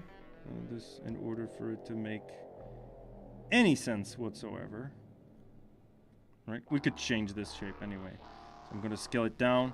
And one thing I can do is actually start using either, I don't know, like anchor brushes to actually deform this, right? And make it more organic, kind of a thing. I don't know if I like this because it's not really centered. And if it is centered, it gets clipped, which I'm not sure I also enjoy. Or it could be that I could do something like this. Maybe. I don't know. I don't like this. Okay. Forget that. Okay. Forget that. Let's actually just sculpt something. Let's do some... how would you deal with filleting the booleans when you get to the next stage? Right. That's part of the thing that I showed before. So let's actually do that before we go into the rim, because we have 20 minutes, and this is probably a stage where we would need to be a little bit more creative and less time pressure. So let's say I have this boolean, right? And I want it to start over here. I actually want to use a folder. And in case I want to select what's on the folder instead of dragging everything, I want to use my transpose, select multiple subtools again. In this case, I want to select exactly the tire. Everything else is not selected, right?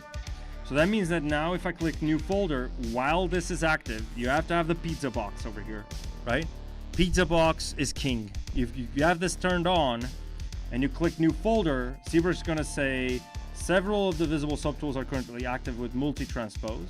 Would you like to create a folder containing these subtools? So now if I click yes, all of the subtools that are included in that selection are now over here. You can see I have 4 subtools. So if I basically just isolate this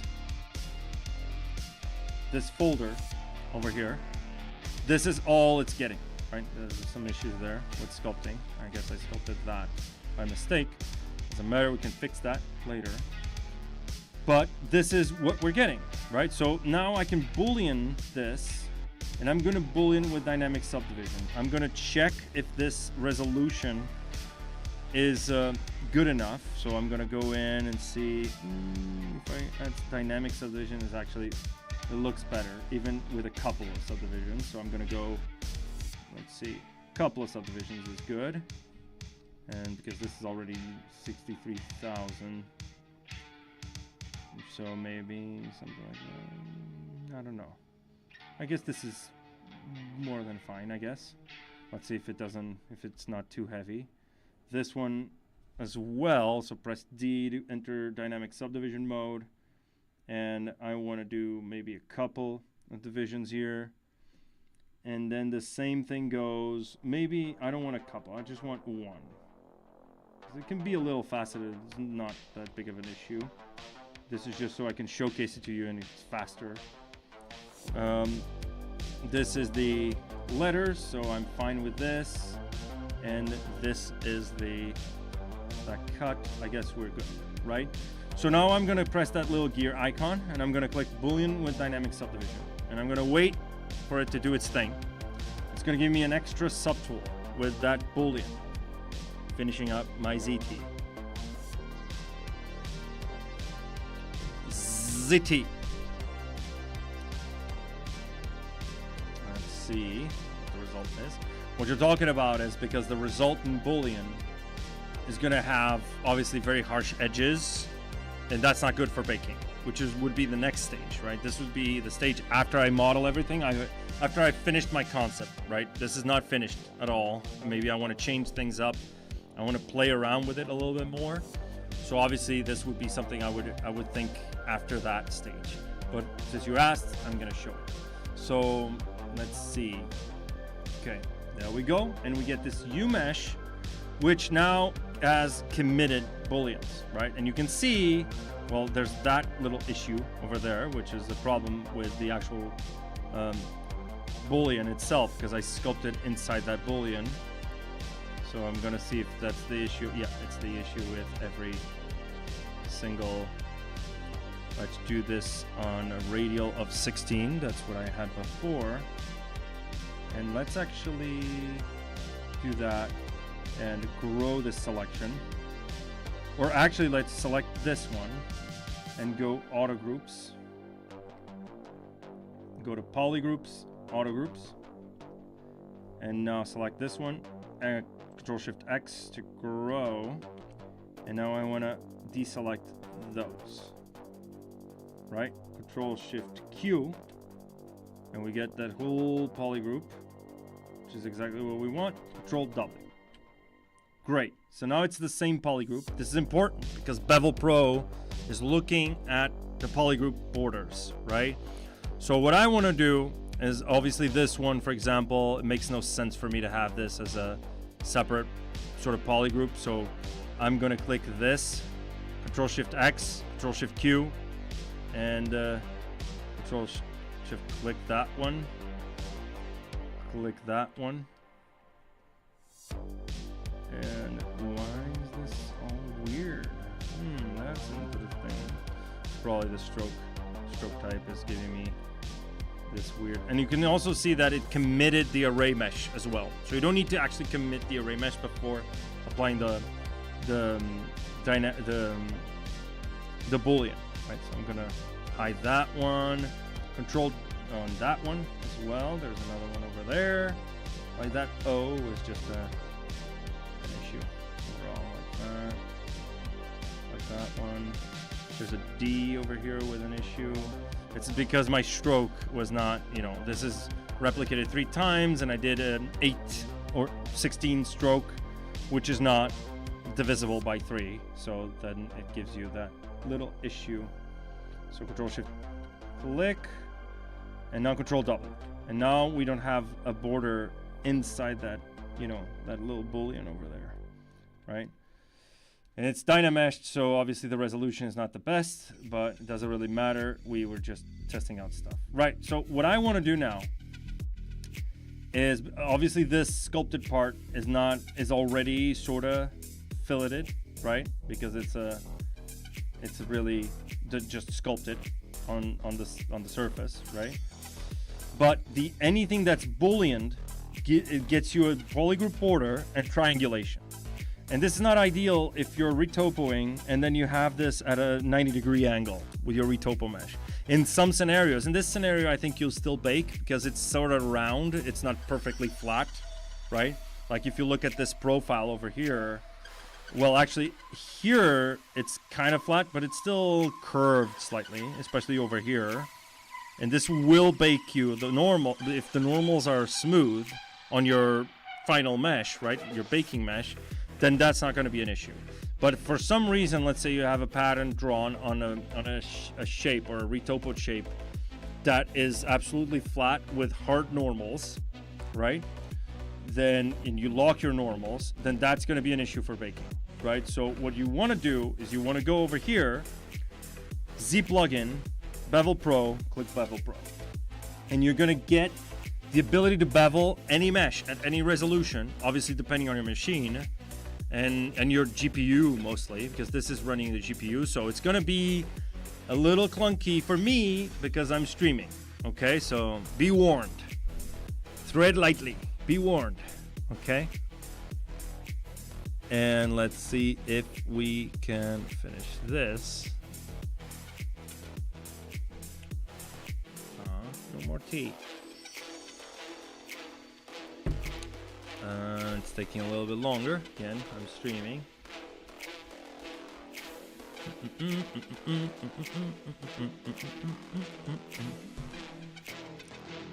Any day now.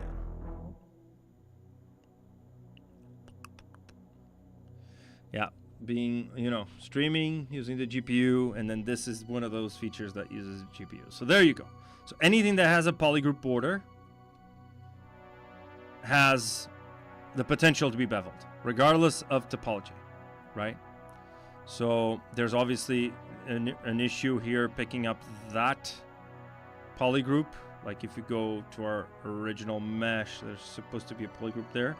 But for this example, I'm just going to show you this. And you can see that the blue one is where the former polygroup border used to be, right? So this is the points. These are the actual vertices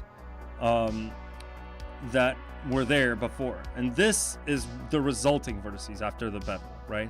What you want to do is you want to click auto apply. Otherwise, it's just going to give you a mesh that then you have to boolean, and it's still non-destructive, right? Which might be what you want. You can do a bevel, you can do a chamfer, right? And I'm going to do auto apply in this scenario because I want to see it. And it's going to take a while because I'm, again, streaming, and it's giving me an error, of course. It's giving me an error, but it's still running and doing its thing. No Boolean result produced. That's interesting. Let's just fix the edges. And this is basically going to do a check, fix mesh kind of a thing. Or we could do this one at a time, by the way. Actually, let's do that one at a time. Let's cancel. And let's do this, for example, for this Boolean over here, right? So I do that. Oh, of course, because this is the same polygroup, which I think that was my mistake. So if I do this and do shrink like so,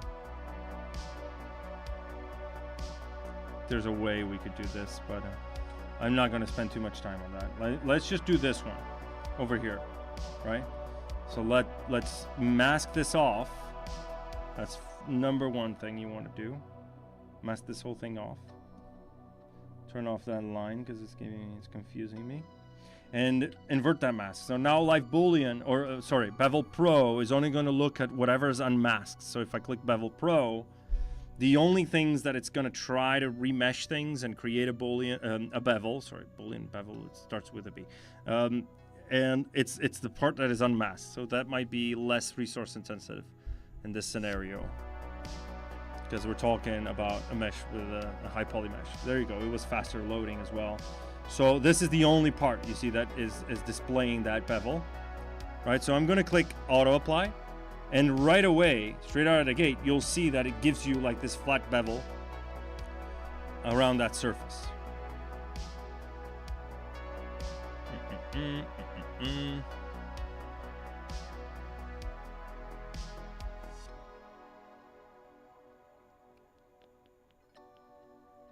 Any day now. Give it a second. I'm looking here at the script viewer. Adding bevel sub, added base, booleans enabled. This is, oh no, this, am I in the wrong one? Bevel Pro, no, it's Bevel Pro. Boolean enabled, obviously, because it's doing a boolean basically. It's just running another boolean on top of the boolean, right? And there we go. And already you can see you get this beveled shape, which might be what you want. Maybe this is a cool result and you actually like this, right? Like you get this bevel and then you can change the amount. Let's go to advanced and let's actually preview the edges first. And you can see this is the edge, and this is a lot of geometry potentially for that. So we can actually change that mesh edge resolution.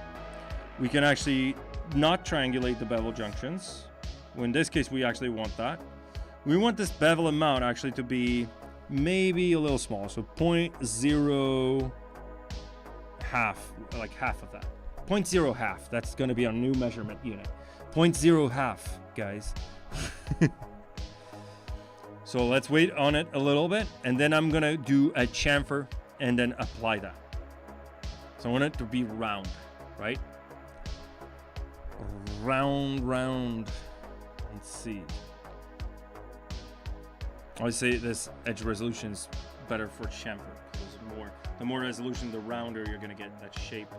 And the resolution is around that mesh, because this side going this way, that's dependent on the points you had before, right? So it's just connecting. Basically, you had an edge before. That point, each point of those gets broken up into two, and then it's just linking those points, right? It's just bridging those two new faces. It's basically boolean your mesh, generating a mesh based on that, and then boolean and welding those meshes, those points together. Let's wait on it a little bit. There we go. Wait. Doing some more calculations. It's added the base. Now it's adding the bevel sub. I can see it on the script viewer. It opens up the Bevel Pro window and then a script viewer where you can see what it's doing. Giving you offset, smooth, how many steps on that smooth. In this case, I don't have any smoothness. Well, I did, but I didn't change that, so it's not changing that smoothness. And you can see already what the actual size of that bevel is going to be. And let's wait on it just a little bit longer.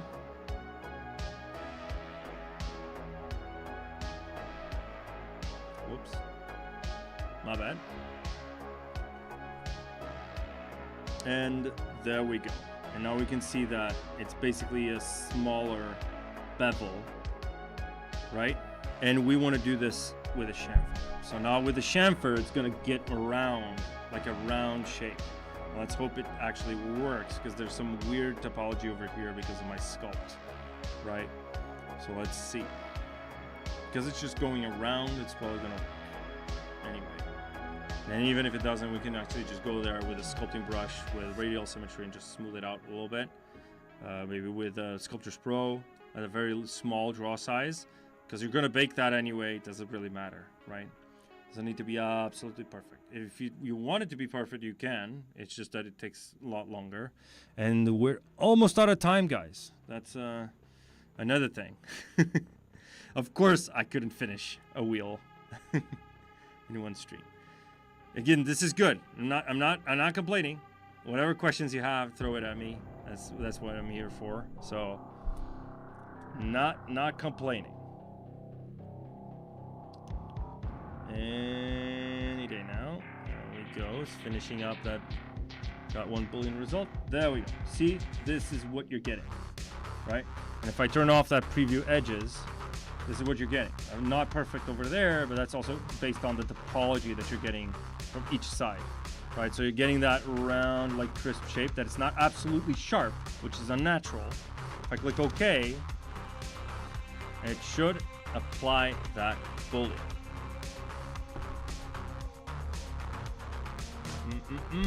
Is it gonna crash?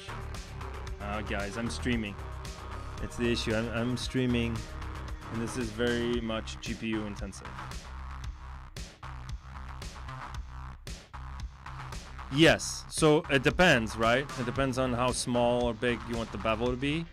Obviously, this would be noticeable if you're really a close up, but if you're not, does it really matter? Like, that's what you have to understand. Like, even this sculpt is super low res, but that's because it was sculpted and I didn't have enough resolution, right? But if you compare the sharpness of this bevel with the rest of the sculpts, this is already way sharper than what you're getting. There we go. It was okay. It was loading the autosave thing. So there we go. So now if we zoom in, we get another poly group for that bevel.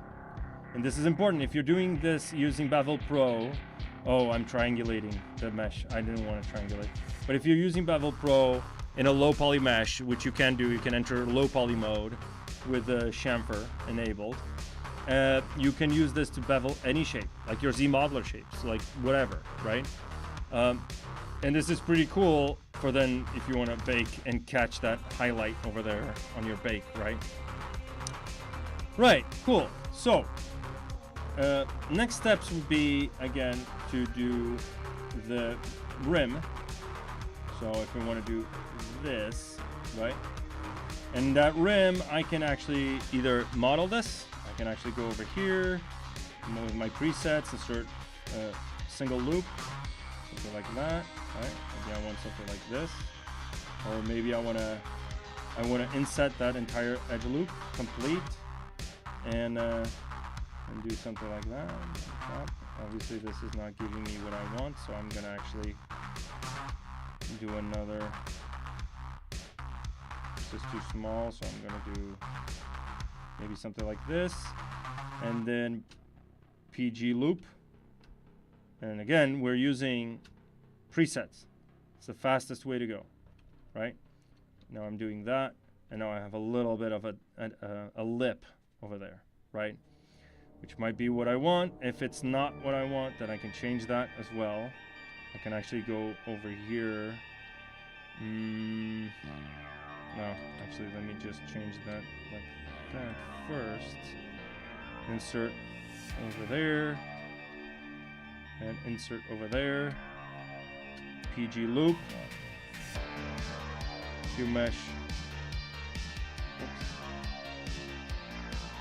Like that. And now we have a little bit of a lip going on. All right. So what I would ideally want. And then if you want the rim to be thicker, again, because this is very flexible kind of a workflow, where I'm gonna actually Q mesh this entire thing, but if I hold shift, I'm just moving that, right? So I'm gonna do that with dynamic subdivision on, so I can see what it's actually doing. Maybe I don't like this too much. I'm gonna move it back ever so slightly, maybe something like that. I like actually how it looked before, so something like this, right? And now we could either use radial symmetry to start modeling a shape or something, or we could actually sculpt something, use a ray mesh to go around. Like, let's start with the first option, and then we can carry on next stream and do the array mesh, and then do retopology and bake this and texture this and all of that, right? Going from ZBrush into Substance.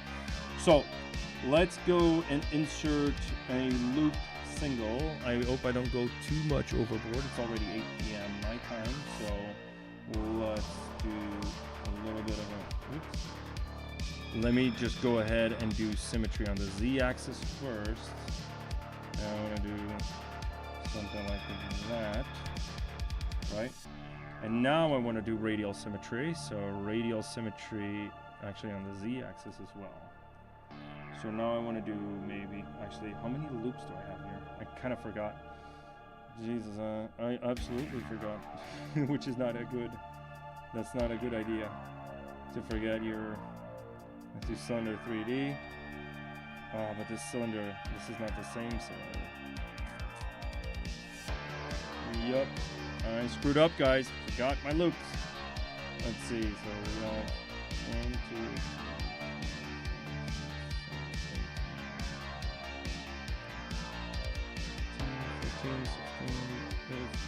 15, 16, 17. And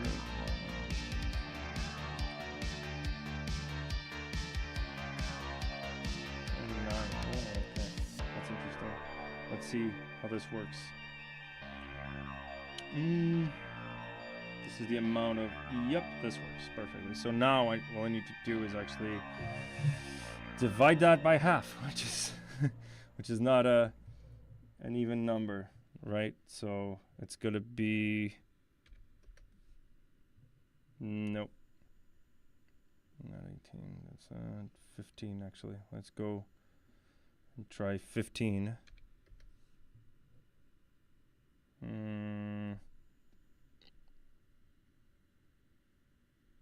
Yeah, it's not even. See, it's not even. This is a problem. So I can just remake this, actually. Let me do that again. So let me actually duplicate this, so in case and we can actually manage to do this. So again, cylinder 3D. Oh, now it's working. Okay, how many of those I have? Okay, 29. Let's change this to 30. And let's scale this back down to something like this. Let's do this like that. Again, just remaking this entire thing because I screwed up.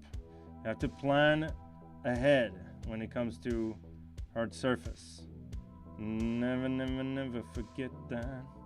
So now that I have something like this, again, I'm gonna crease PG, not crease PG, sorry. I'm gonna crease by angle. And now I'm gonna use ZModeler actually to do the loop, and then the loop over there. This should be even now. So if I do this,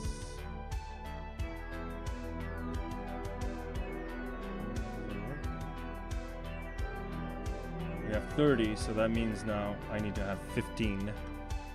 There we go. So I can have every other, right? 7.5, and it's not a deal. It's not a deal. It's not divisible. That's the problem. Doesn't matter. Let's actually do something cool over here before we leave today.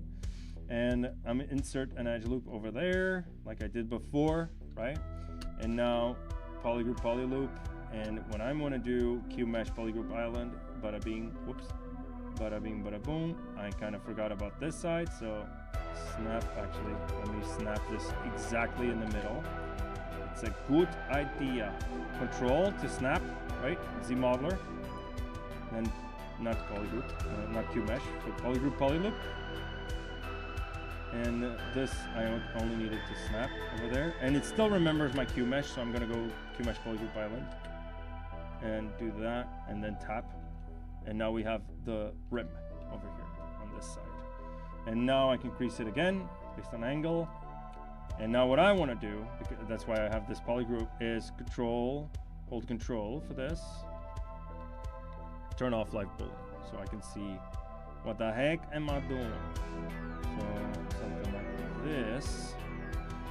Select this whole inverted cylinder. Go to display properties, flip it. And let's see if I have a ray mesh turned off. There we go. Turned off. Go to these edges over here, and I want to close convex hole. Whoops. There we go. And now tap that. This needs to be the same polygroup. I don't like that alternated polygroup over there. And now let's go back over here, turning on live boolean, turning on live boolean means I get this, right? Now I also want an inset over here, inset polygroup island, and I'm actually gonna just paint by holding Alt. Same thing goes on the, actually this is a different polygroup. I just couldn't see it because it's very close. So inset, and now just tap that one. And D key, and there we go. We have our rim back, but now it's the correct amount of loops, meaning I can use radial symmetry. So I'm gonna do that thing where I just go insert, actually do my presets, insert loop single, and I'm gonna make sure, because this is the same amount of loops as I have over here, so I'm gonna make sure that I have a loop over there, control, to snap it to maybe like a fourth of that. And now the same thing goes over here.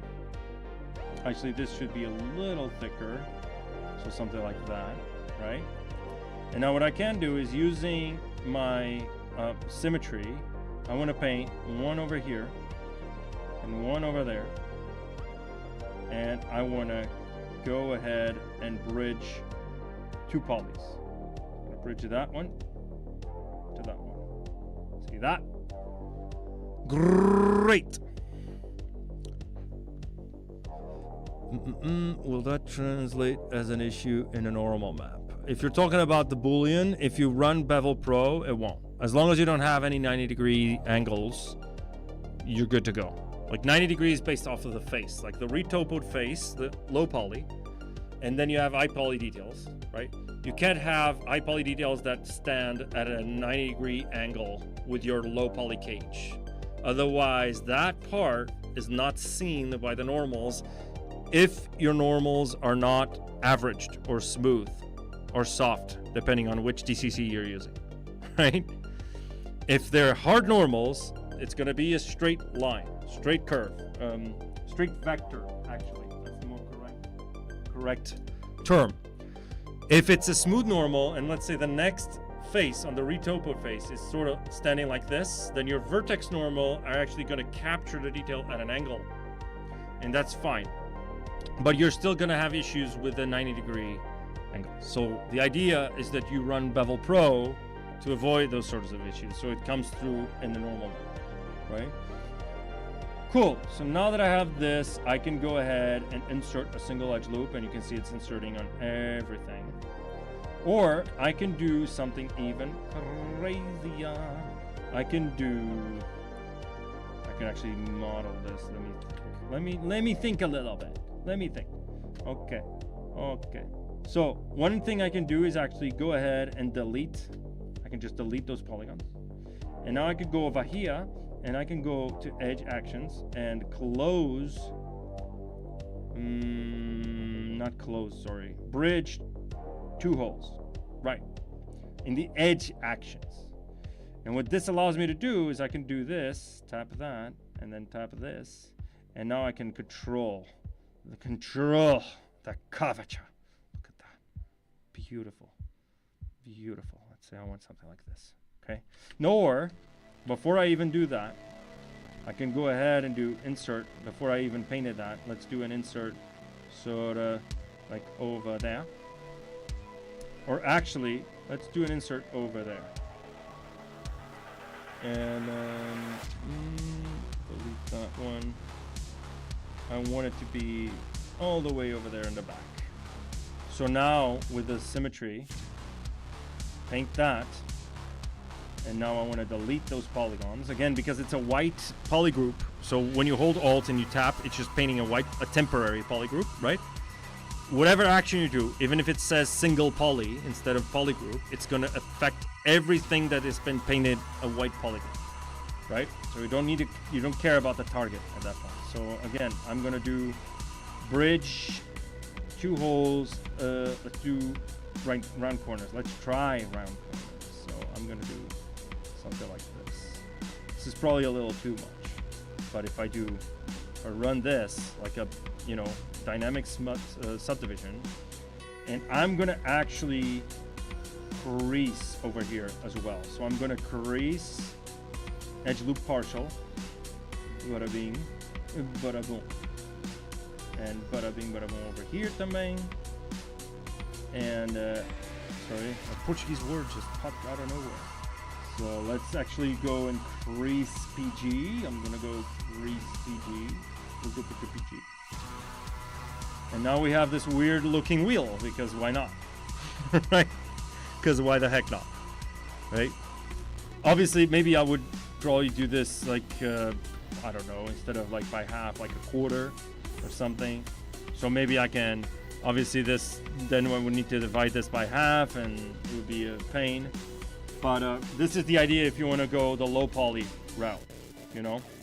Now, if you want to keep that lip going, you might want to go back even further and just go insert edge loop and insert it over there. Something like this, right? And then insert one over here, potentially over here, right?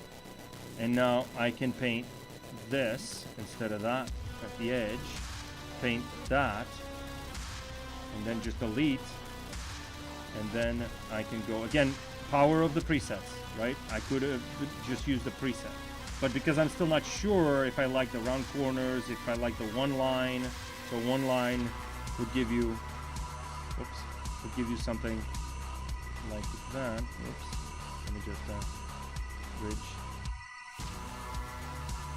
One line would give you just a straight line. So I'm still not sure about that, so that's why I'm doing. Let's do circle. Do a circle. Oh, come on. So first one, second. Oh. Something like this, and then smooth it out. And now I want to crease, edge loop complete. I could also crease PG in this scenario. I think would be best. So if I go and crease PG, let's go again over here, crease PG. There we go. And maybe I don't want this crease, so I'm gonna alt tap that. I want this to be slightly round. And then this is giving me an issue because there's not enough resolution in your cylinder. And obviously you want that resolution. You want the resolution. That's what you want. You want that resolution when you're doing something. So I'm gonna actually just uncrease that shape. It's still weird. I don't know. Let's play around later and find out why this is happening. So this is my Rodolfo's goofy wheel, and the rim actually looks pretty goofy. And we are over time by 15 minutes, and I hope whoever streams next is not mad at me. But I decided to do this little demo for you guys. So next time we're going to do retopo workflows to send it to Substance directly from ZBrush. Maybe bring back, shoot it back to Cinema just to see how we can lay out the UVs in a better way, like pack it properly and stuff like that, and then shoot it back into Substance. That is the idea for this little project, where I'm going to show you that entire pipeline. That's why I chose a fairly simple concept, a very simple object, which is a wheel, a tire. This is simple because we're talking ZBrush, right?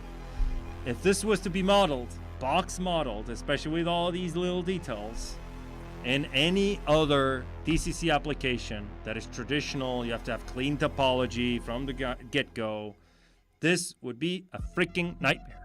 And I know, because I used to be like that. I used to be a psychopath like that. I'm sorry. But now that I use ZBrush, it's all sculptural. It's all non-destructive. It doesn't matter how much geometry. It doesn't matter if the topology is correct. All you care about is the end result. It's the sculpting. This is the key. This is why I've become obsessed with this little thing. This juice. This tea. Right? All right, everyone. This has been my stream. Coming back to streaming after a long time. Oh my god, My shoulder just cracked. I don't know if you guys heard that through the mic, but whatever. That means it's time for me to go. And I hope you guys enjoyed it. I'm Rodolfo Silva from the ZBrush team here at Maxon. And bye-bye. Bye.